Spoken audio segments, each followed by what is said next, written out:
আকস্মিক মৃত্যুর ঘটনা বৃদ্ধি পাবে।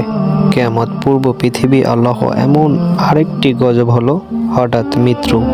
আনাস ইবনু মালিক থেকে বর্ণিত, নবীজি বলেন, কিয়ামতে আলামত হলো হঠাৎ মৃত্যু ব্যাপকতা লাভ করবে।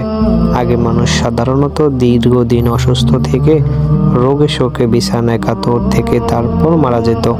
ফলে তাওবার সুযোগ থাকতো, আত্মীয় স্বজনের কাছ থেকে বিদায় নেওয়া, প্রয়োজনীয় নসিহত ও ওসিয়তে রেখে যাওয়ার তৌফিক হতো।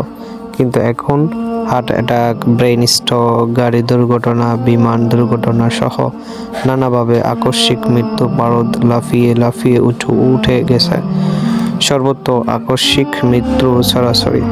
জরুরি নয় যে যাদেরই এভাবে মৃত্যু হচ্ছে তারাই সবাই পাপী ও দুর্ভাগা, কিন্তু এমন মৃত্যু উত্তম নয়। নবীজিও এই ধরনের মৃত্যু থেকে আল্লাহর আশ্রয় চাইতেন।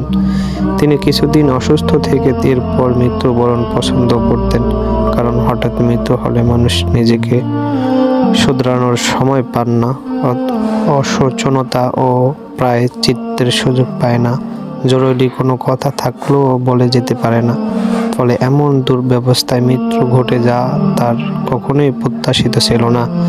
এই ধরনের মৃত্যু পৃথিবীতে বেঁচে থাকার আত্মীয়দের জন্য বড় বেদনার কারণ হয়। অপরদিকে পরকালও সীমাহীন দুর্ভাগ্যের কারণ হতে পারে। মোট কথা, আকস্মিক মৃত্যু আল্লাহর ক্রোধের বহিঃপ্রকাশ।